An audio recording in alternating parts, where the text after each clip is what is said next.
अस्सलामुअलैकुम दोस्तों, मेरा नाम आदिल इसहाक है और ब्राइट फ्यूचर एकेडमी के एक और वीडियो में मैं आपको खुश आमदीद कहता हूँ। दोस्तों, आज की इस वीडियो में हम पढ़ने जा रहे हैं चैप्टर नंबर 4 द सेल के बारे में। हमने चैप्टर नंबर 3 एंजाइम कंप्लीट कर लिया है। तो मैं जब भी लेक्चर शुरू करता हूँ तो दो एडवाइस देता हूँ कि एक तो हैंड फ्री लगा कर सुने ताकि आपकी कंसंट्रेशन सिर्फ लेक्चर की तरफ हो, और दूसरा कॉपी पेन से ले लिया करें और इम्पोर्टेंट पॉइंट्स को साथ साथ नोट करते जाएं। इसी एडवाइस के साथ आज का अपना इंट्रोडक्टरी लेक्चर शुरू करते हैं, जो कि है सेल के बारे में। दोस्तों, अगर आपने पहले मेरी वीडियोस नहीं देखी तो मैं आपको ये बता देता हूँ कि मेरा एक अंदाज है कि मैं जो चीज़ बताता हूँ सबसे पहले कहता हूँ कि उसके मायने पर गौर करो कि उसका मीनिंग क्या है, क्योंकि जो चीज़ होती है उसके मीनिंग में ही सब कुछ आ जाते हैं। अब जैसे हमारे पास वर्ड है सेल। अब सेल का मतलब इकाई। सेल का क्या मतलब? इकाई। इकाई मतलब ये हमारे लिए बहुत ही बेसिक चीज है, इकाई है हमारी, ठीक है। अब सेल क्या है? Cell structural and functional unit of living organism है, लाइफ का स्ट्रक्चरल और फंक्शनल यूनिट है। यानी हमारे लिविंग ऑर्गेनिज्म में जो भी स्ट्रक्चर है वो किसके बने हुए हैं? सेल के। फंक्शन जितने भी परफॉर्म हो रहे हैं किसकी वजह से परफॉर्म हो रहे हैं? सेल की वजह से। तो सेल की क्या डेफिनेशन है? इस structural and functional unit of life is called cell, ठीक है। इट इज स्मॉलेस्ट यूनिट, ये बहुत ही छोटा यूनिट है, that carry out all activities of life, जो लाइफ की तमाम एक्टिविटीज को क्या करता है? कंट्रोल करता है cell. Cells are building blocks of multicellular organisms. जो सेल हैं वो मल्टीसेलुलर के लिए बिल्डिंग ब्लॉक्स हैं, यानी अगर मतलब मल्टीसेलुलर ऑर्गेनिज्म। अच्छा, ये बात याद रखनी है कि एक होता है यूनिसेलुलर, एक होता है मल्टीसेलुलर। यूनिसेलुलर यानी एक सेल का बना हो, मल्टीसेलुलर यानी दो या दो से ज्यादा सेल्स का बना हो, तो हम उसे कहते हैं मल्टीसेलुलर ऑर्गेनिज्म। यूनिसेलुलर जो एक सेल का बना हो, मल्टीसेलुलर जो दो या दो से ज्यादा का बना हो, हम उसे कहते हैं मल्टीसेलुलर ऑर्गेनिज्म। जब हम इधर यूनिसेलुलर लगाएंगे तो बिल्डिंग ब्लॉक्स नहीं आएगा, क्योंकि वो कितना है? एक सेल। जब मल्टीसेलुलर लगाएंगे तो बिल्डिंग ब्लॉक्स आएगा। अब बिल्डिंग ब्लॉक्स का क्या मतलब? यानी अगर कोई ऑर्गेनिज्म है तो अगर हम कोई मतलब अमारत है, सेल मल्टीसेलुलर अमारत है, और जिसमें जो उसमें ईंटें हैं उसको हम क्या कहेंगे? सेल, ठीक है। तो सेल क्या है? Structural and functional unit of life. It is smallest unit that carry out all activities of life. अच्छा, अब सेल थ्योरी क्या है? बेसिकली सेल थ्योरी के पॉइंट्स आखिर में है, लेकिन हम इनको पहले डिस्कस करेंगे। अब सेल थ्योरी क्या है? सेल की जो थ्योरी है वो हमें क्या कहती है? तो सेल थ्योरी हमें कहती है कि जो all organism are composed of one or more cell, कि दुनिया में जितने भी ऑर्गेनिज्म हैं वो एक या ज्यादा सेल्स का क्या होते हैं? बने होते हैं, ठीक है। All organisms are composed of one or more sales, यानी कोई भी ऑर्गेनिज्म वो सेल उसमें एक या ज्यादा होते हैं, ठीक है। एक सेल किसी में नहीं होता। New sales arise from pre existing cells. जो नए सेल्स होते हैं वो पुराने सेलों से क्या होते हैं? बनते हैं, ठीक है। New sales arise from pre existing cells. जो नए सेल बनते हैं वो जो पहले मौजूद होते हैं उनसे बनते हैं। और तीसरा हमारे पास क्या है? Cell is structural and functional unit of life. कि जो सेल है वो स्ट्रक्चरल और फंक्शनल यूनिट ऑफ लाइफ है। इस डिफाइन का मतलब कि ये वाला है कि ये स्मॉलेस्ट यूनिट है जो तमाम लिविंग ऑर्गेनिज्म की एक्टिविटीज को क्या करता है? कंट्रोल करता है। ये है सेल थ्योरी के पार्ट्स, नोट कर लें। ये बहुत ही important, very very very very very important short question है ये, कि right 3 points of cell theory या right 7 features of cell theory, ठीक है। अब हम पढ़ेंगे कि emergence and implication of cell theory, कि हमारे पास सेल थ्योरी कब और मजीद उसमें इजाफा कब किया गया, इसकी हिस्ट्री पढ़ेंगे। अच्छा, इमरजेंस का मतलब कि उसमें कब, और इम्प्लीकेशन मतलब उसमें इजाफा कब हुआ। इमरजेंस कब शुरू हुई, इम्प्लीकेशन और उसमें क्या इजाफा हुआ। जब उसकी इमरजेंसी हुई तो हमारे पास ये एक पॉइंट था, 2 पॉइंट इसमें इम्प्लीकेशन में बाद में आए।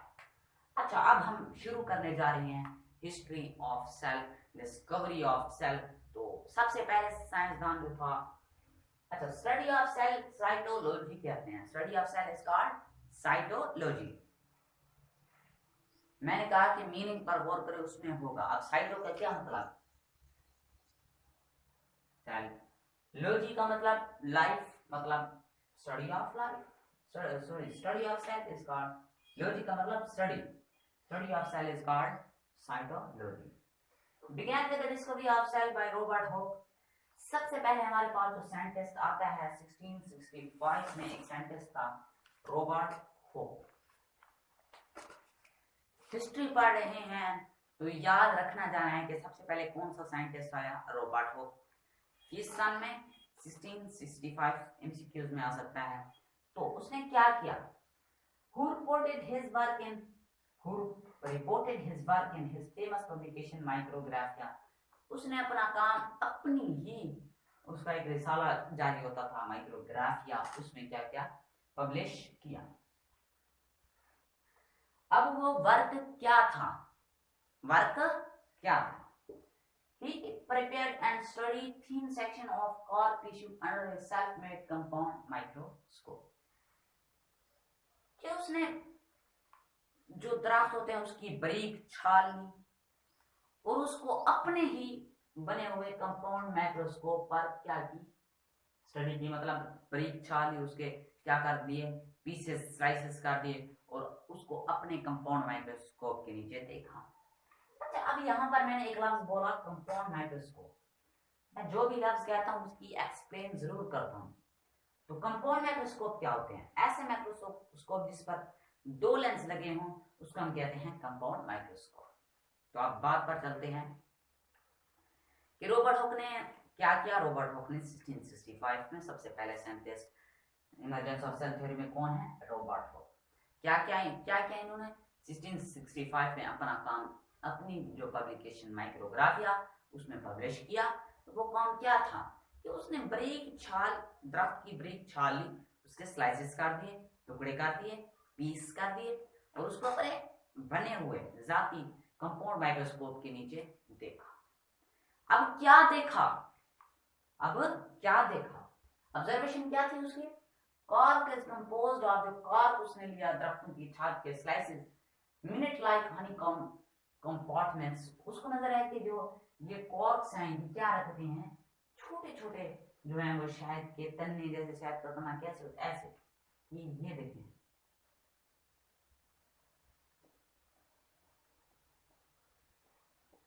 उसको ये छोटे छोटे नजर आए। तो उसने इनको तो उसने कहा कि हनीकॉम्ब है, उसमें छोटे छोटे कंपार्टमेंट हैं जिसको उसने नाम दे दिया सेल का। ये जो है, तो क्या देखा उसने, ऑब्जर्वेशन क्या की कि जो उसने वो छाल ली है उस पर छोटे छोटे क्या हैं, कंपार्टमेंट्स, तो उनको क्या नाम दिया कि ये सेल है।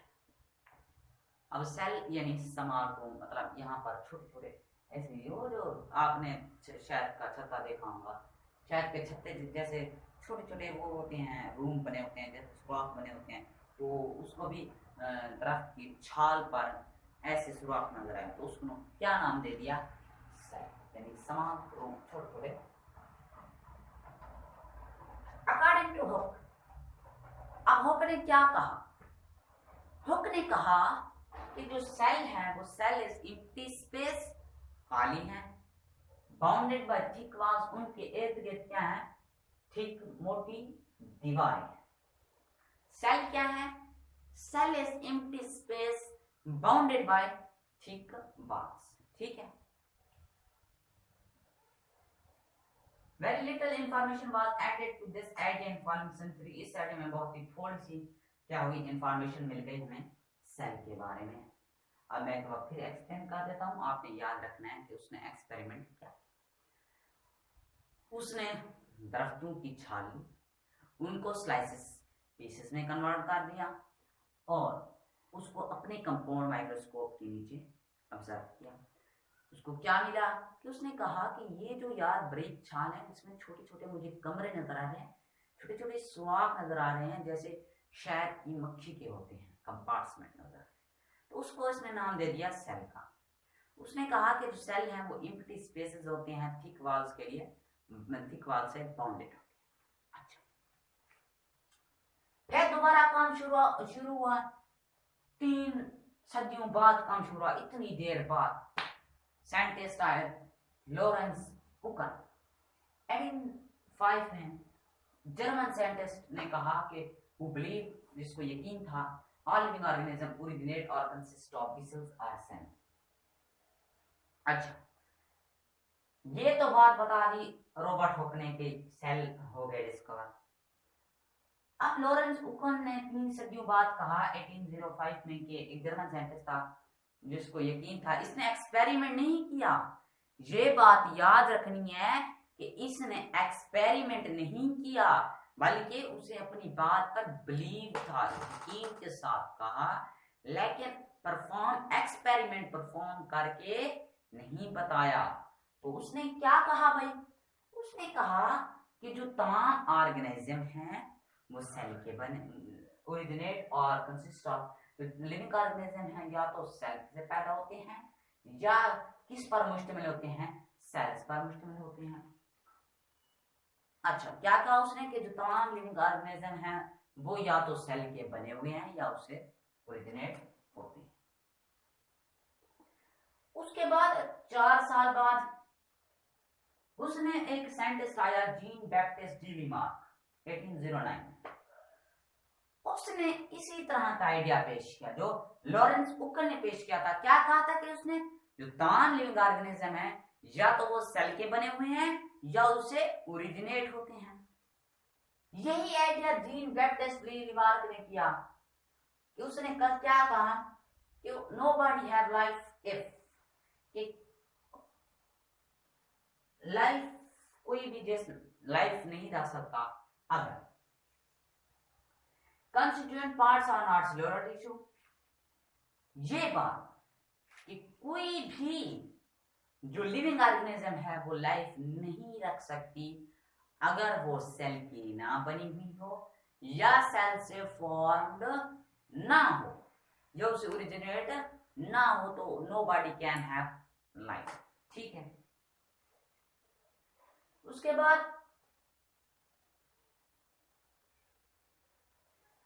22 साल बाद रॉबर्ट ब्राउन ने 1831 में अपने इसने क्या किया, इसने कहा कि जो he reported the presence of nucleus, इसने सेल में न्यूक्लियस डिस्कवर किया।